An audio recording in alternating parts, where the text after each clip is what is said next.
புருஷன் பொண்டாட்டிக்கு அவன் தேவை செய்யறதில்ல. இங்கேருந்து பக்கத்து ஊருக்கு ஒரு 10 கிலோமீட்டர் போயிட்டு வராங்க. ஐயோ இது கொலிக்குது. ஒரு பெண்ணா பிறந்து எல்லாருக்கும் எல்லாம் கிடைக்காது இல்லையா ஐயா? நான் சன்னியாசி. இது இந்த பிரிவில் எனக்கு கிடைச்சிருக்கு. சபரிமலைக்கு உலக சமாதானத்திற்காக 500 கிலோமீட்டர் திருவண்ணாமலையிலிருந்து இருமுடி செலுத்திட்டு அப்புறம் அப்படியே எல்லாம் பூஜை சுற்றிட்டு வந்து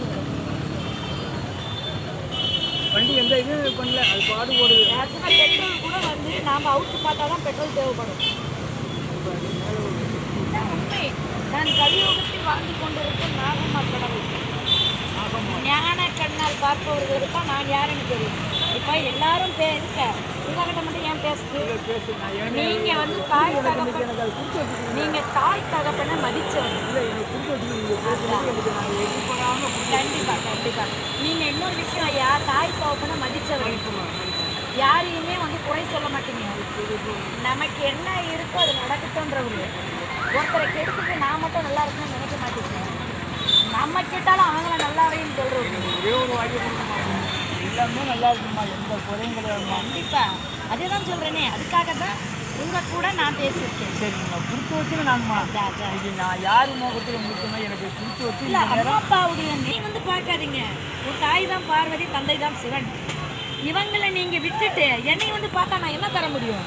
உங்கள் அம்மா அப்பாவை நீங்கள் மதிச்சிருந்தா, நீங்கள் இருக்கிற மாவட்டத்தில், நீங்கள் இருக்கிற மாநிலத்தில், நீங்கள் அனுமதிச்சிருக்கிற மருத்துவமனையில், நீங்கள் சாப்பிட போன உணவகத்தில், நீங்கள் ரோட்டில் போயிட்டு இருக்கிற இடத்துல நான் கிடைப்பேன்.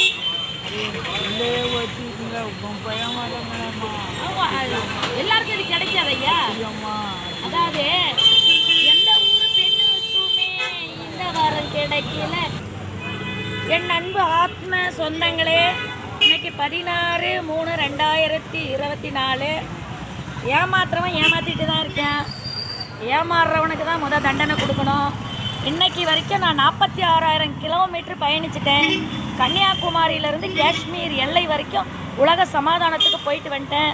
இப்போ பார்த்தீங்கன்னா உறையூர் வெக்காளியம்மன், திருச்சியிலேருந்து உறையூர் வெக்காளியம்மனை பார்த்துட்டு இங்கே சாலையோரத்தில் இருக்கும் ஒரு டீ கடையில் டீ குடித்தேன். அங்கே வந்து தாய் தகப்பனை மதித்தவரையும் நான் நல்லா இல்லைனாலும் என்னை சார்ந்தவர்கள் நல்லா இருக்கணும் என்ற ஒரு ஆத்மாவை சந்திச்சிருக்கேன். இதனால தான் நல்ல ஞானக்கண்ணால் பார்ப்பவர்களுக்கு நான் யார் என்று தெரியும் என்று உங்களுக்கு அனைவருக்கும் பதிவு போடுவேன். எல்லாரும் என்னை வந்து பார்க்கணுன்றீங்க. என்னை வந்து பார்க்காதீங்க. உன் தாய் தான் பார்வதி, தந்தை தான் சிவன். இவங்களை விட்டுட்டு எந்த ஆலயத்தில் போனாலும் என்ன இல்லை. மாதா பிதா குரு தெய்வம்.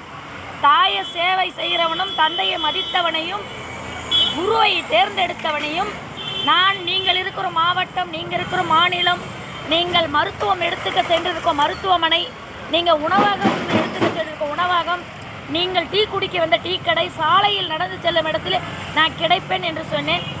அதனால் இவருக்கு நான் கிடைச்சிருக்கேன். என் அன்பு ஆத்ம சொந்தங்களே, நாம் எத்தனை நாள் வாழ்கிறோம் என்பது தெரியாது. இருக்கிற வரைக்கும் 4 பேருக்கு நல்லதை செய்வோம். கிடைக்கிறதெல்லாம் எடுத்து அடித்து நாமளே தின்னணும் அனுபவம் ஆஸ்பத்திரியில் தான் கொட்டுவோம் என்பதை நான் சொல்லியிருக்கேன். அனைத்து பதிவுலையும் நாம் உதவி செய்யாவிட்டாலும் உபகரணம் கொடுக்காமல் இருக்கணும். நம்ம பிறந்த பிறப்பு எதற்காக 4 பேருக்கு உதவி செய்யணும். அது இன்னைக்கு காலத்தில் இல்லை. 20 நூற்றாண்டில் எவனை அழிக்கலாம், எவன் சாப்பிட்லான்னு இருக்கா. இந்த இடத்துல ஒரு ஐயா, பால்கார ஐயா. ஐயா நீங்கள் எந்த ஊர்? இன்னொன்று இருக்கா? திருவண்ணாமலையில் ஒன்று இருக்கு. இந்த ஊரில் சோமாசம்பட்டி சேர்ந்த பால் வியாபாரி ஐயா அவர்கள் பெயர் கேட்டுக்குங்க. கே மணி ஐயா என்கிறவருடைய அந்த கண்ணுக்கு நான் யாருன்னு தெரிஞ்சிருக்கேன் இந்த லோகத்தில். ஏன்னா இவங்க தாத்தாலாம் சாதாரண மணி